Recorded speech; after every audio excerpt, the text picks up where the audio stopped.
احنا النهارده واقفين هنا اهو فعاليه عشان نقول للناس ان بص هنا عشان نقول ان حمدين صباحي او الاستاذ حمدين صباحي نازل الانتخابات، ليه دور في الانتخابات، مش زي ما بيتقال او زي ما صفحات المنافس الثاني بيقول ان هو نازل كومبارس او الى ما الى ذلك.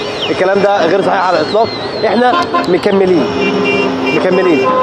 خلصنا التوكيلات الحمد لله، العدد لسه مش محصور، لكن بننزل فعاليات في الشارع بنعرف الناس مين هو الاستاذ حمدين صباحي، تاريخه يشفع له. مين هو حمدين صباحي؟ 40 سنه نضال، ولو قعدنا نتكلم هنا الصبح عن تاريخه هنقعد نقول فيه ايام كتير. في كلمه كده بتتقال عن حمدين صباحي باختصار: حمدين صباحي حمدين من الشاكرين، زي البشر من الطين، لا عمره كان فرعون ولا كان باسم الدين. وفي هتاف صغير بنقوله كده مع بعضينا، تمام؟ حمدين مدني ثوري من الميدان، لا هو فلول ولا اخوان.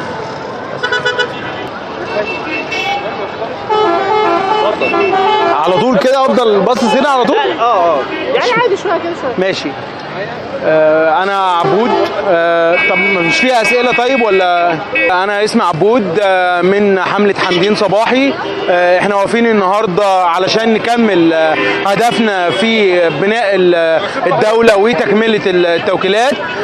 احنا واقفين النهارده لتكمله مبدأنا واهدافنا والحلم اللي احنا بنحلم بيه، وهو حمدين صباحي. الوقفه دي عباره عن سلسله بشريه من خلالها بنعمل دعايه للمرشح، وبنحاول ناخد متطوعين للحمله او راغبين في الانضمام للحمله.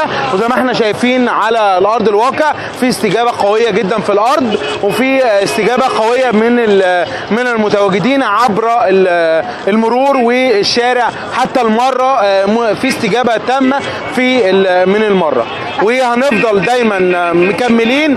وزي ما السيد حمدين صباحي قال: الدولة نحن نحتاج رجل الدولة وليس الدولة الرجل، ومكملين.